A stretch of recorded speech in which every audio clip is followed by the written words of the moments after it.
हाँ तो प्यारे बच्चों, गुड मॉर्निंग।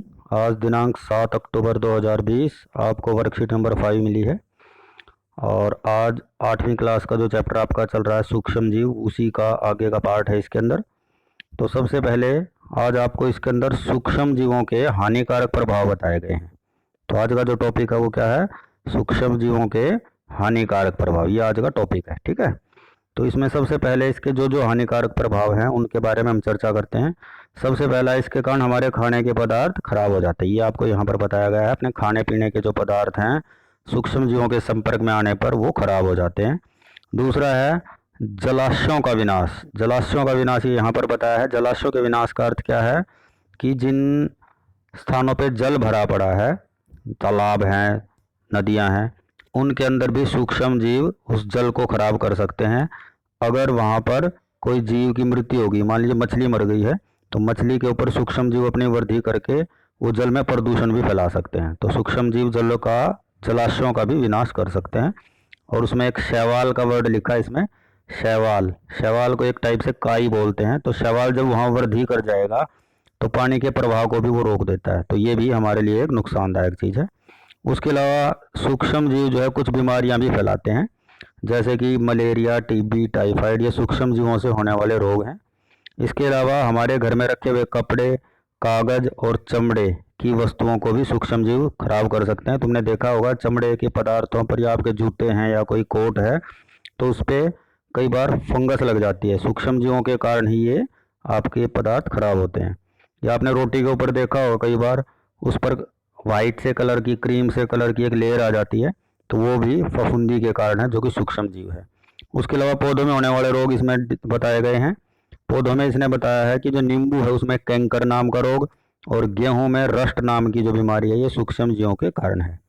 तो इस प्रकार हमने ये निष्कर्ष निकाला कि सूक्ष्म जीव हमारे लिए हानिकारक भी होते हैं। इससे पहले हमने ये बताया था पिछले वर्कशीट में कि सूक्ष्म जीव हमारे लिए उपयोगी हैं। ये उपयोगी के बारे में बात की थी हमने पिछली बार, कि जैसे गोबर की खाद बनाते हैं, दूध की दही बनाते हैं। लेकिन आज हमने क्या चर्चा की कि ये हमारे लिए हानिकारक कैसे हैं।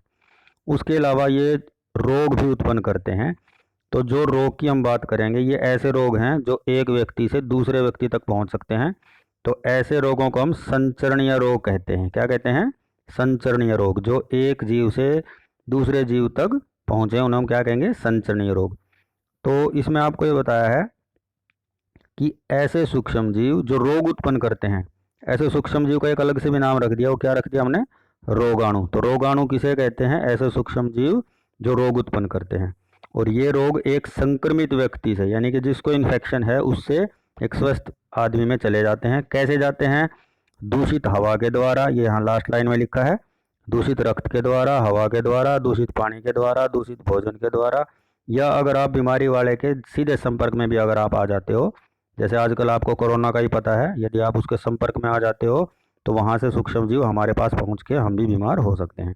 तो इसके आधार पर आपने आज के क्वेश्चन भी करने हैं। सबसे पहला है सूक्ष्म जीवों के कोई 3 हानिकारक प्रभाव बताइए। तो 3 हानिकारक यहाँ से आप लिख सकते हो। जैसे नंबर 1 आपका क्या था कि ये खाद्य पदार्थों को खराब करते हैं। नंबर 2 आप क्या लिख सकते हो? जलाशयों का विनाश कर सकते हो, शैवाल उसमें फैल जाएंगे। नंबर 3, इससे मानव में बीमारियां भी हो सकती हैं। तो ये आप इसमें कर सकते हो, नंबर 1, नंबर 2 और नंबर 3। भोजन को ढक कर रखने की सलाह क्यों दी जाती है? दूसरा क्वेश्चन है, क्योंकि भोजन को हम ढक के रखेंगे तो उसमें सूक्ष्म जीव प्रवेश नहीं करेंगे और वो भोजन को खराब नहीं करेंगे। यदि हम भोजन को ढक के रखेंगे तो हमारा भोजन सुरक्षित है। तीसरा, रोगाणु किसे कहते हैं? ये मैंने अभी यहाँ पर बताया था इस लाइन में ही। ठीक है, तो रोग उत्पन्न करने वाले सूक्ष्म जीव क्या कहलाते हैं? रोगाणु। यह संक्रमित व्यक्ति से स्वस्थ व्यक्ति तक कैसे फैलते हैं? ये संक्रमित व्यक्ति से स्वस्थ व्यक्ति तक, इस लास्ट लाइन में लिखा है, संक्रमित रक्त के द्वारा, हवा के द्वारा, पानी के द्वारा, भोजन के द्वारा ऐसे फैलते हैं। ठीक है, और लास्ट पॉइंट है सूक्ष्म जीव से होने वाली 2 बीमारियों के नाम। ये इस तीसरे पॉइंट में यहाँ पर जो मैंने बताया था यहाँ पर दे रखा है। क्या है इसका answer? Number 1 malaria, number 2 TB, number 3 typhoid. तो ये आपकी वर्कशीट थी आज की। आप इसे साथ साथ याद भी कर लेना, क्योंकि परीक्षा में आपके अंक तभी आएंगे जब आप इन्हें साथ साथ याद भी कर रहे होंगे। धन्यवाद बेटा।